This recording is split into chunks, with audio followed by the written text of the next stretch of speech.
Dengue fever एक मच्छर के काटने पर होता है, जैसे मलेरिया एनाफ्लीज के काटने से होता है। डेंगू फीवर एडिस इजिप्शियो नाम का एक मच्छर होता है, उसके काटने से ये इंसानों के शरीर में फीवर के कीटाणु भेज देता है, जिससे डेंगू फीवर का शुरुआत होती है। हकीकत में देखा जाए तो साइन और सिम्टम काफ़ी बुखार जो मलेरिया हुआ, वायरल हुआ, फ्लू हुआ, उन सब से मिलते जुलते होते हैं, लेकिन थोड़ा बहुत ही डिफरेंस डेंगू फीवर में उनसे होता है। पहली बात, इसमें कभी कभी फीवर 102 के ऊपर हो सकता है। दूसरा, आंखों के पीछे एक खास जगह डेंगू फीवर में पेन होना शुरू हो जाता है। गर्दन वगैरह में दर्द काफ़ी होता है। पूरी बॉडी में मसल्स में काफ़ी ज़्यादा पेन इसमें देखा जाता है। कभी कभी एक्सट्रीम केस ऑफ डेंगू पेट में दर्द और इसके साथ साथ पूरे शरीर पर लाल चकत्ते या रेडिश स्पॉट बन जाते हैं। जहाँ तक इन्वेस्टिगेशन की बात देखी जाए, अभी भी इसमें हमेशा थोड़ा बहुत कन्फ्यूजन रहता है। एज सच हम लोग सीबीसी करा लेते हैं ताकि हमें ये पता लग जाए प्लेटलेट की संख्या कितनी है, क्योंकि आमतौर से डेंगू फीवर में प्लेटलेट कम दिखाई देती हैं, वो भी एक्सट्रीम ऑफ केसेस में। सीबीसी से हमें ये भी पता लग जाएगा पैक सेल वॉल्यूम अगर बहुत ज़्यादा है, ये भी एक इंडिकेशन है कि हम डेंगू की तरफ इशारा कर रहे हैं। दूसरा, पहले 7 दिन में हम NS1 और IgM एंटीबॉडी इसके लिए करवा सकते हैं, ताकि हमें ये समझने में थोड़ी सी सहूलियत हो जाए डेंगू फीवर है या कोई दूसरा फीवर।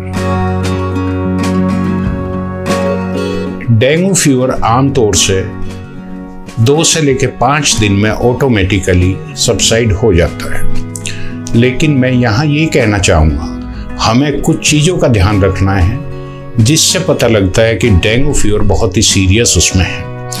कभी कभी बुखार उतर जाता है, लेकिन इसके बाद प्लेटलेट की संख्या कम होने से शरीर पर चकत्ते पड़ने शुरू हो जाते हैं और सीवियर पेन, पेट में जो है काफ़ी तेज दर्द होता है। साथ में पेशेंट को कभी कभी सांस लेने में भी दिक्कत हो सकती है। इसका मतलब ये है भाई, कहीं ना कहीं पे पूरे शरीर में कोई ना कोई ब्लीडिंग जरूर है।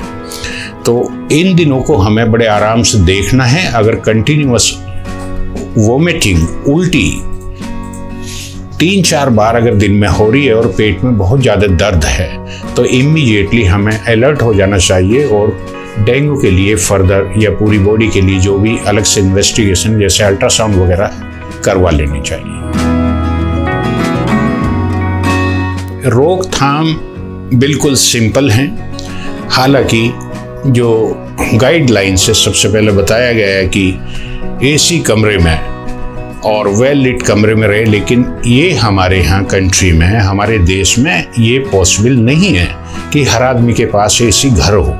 तो हमें केवल वही बचाव करने हैं जो एक सिंपल, और दूसरे मच्छरों से जैसे मलेरिया बचाने के लिए हम वो बचाव किए जाते हैं। यहाँ पे मैं ये बताना उचित समझूँगा कि आम तौर से जो मलेरिया का मच्छर होता है वो रात में काटता है, जबकि डेंगू का जो मच्छर होता है आम तौर से वो दिन में काटता है।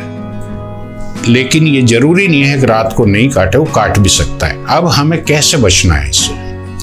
पहली बात ये है, अपने आसपास बिल्कुल साफ सुथरा माहौल रखें। कोई भी जगह ऐसी ना हो जहां पुराने टूटे हुए गमले पड़े हों या साथ में जो है पुराने टायर पड़े हों घर के आसपास।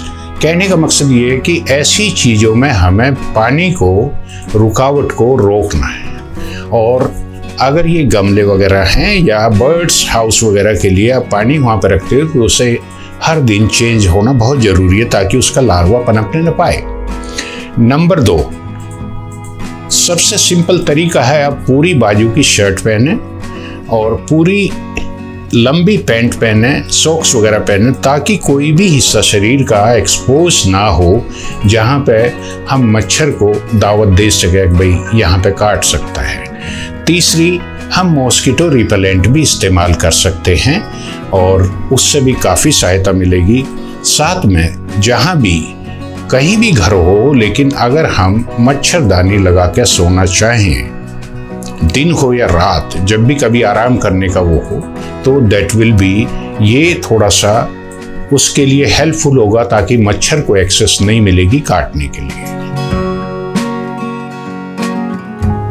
इलाज, इसका पर्टिकुलरली अभी तक कोई इलाज नहीं है, हालांकि इसके लिए एक वैक्सीन बनी है और वैक्सीन केवल उन लोगों के लिए, उन लोगों ने अप्रूव की है जिन्हें 1 बार या 2 बार पहले अटैक हो चुका है, क्योंकि डेंगू फीवर में अगर 1 या 2 बार अटैक हो चुका हो, तीसरा अटैक काफ़ी सीरियस होने की संभावना रहती है।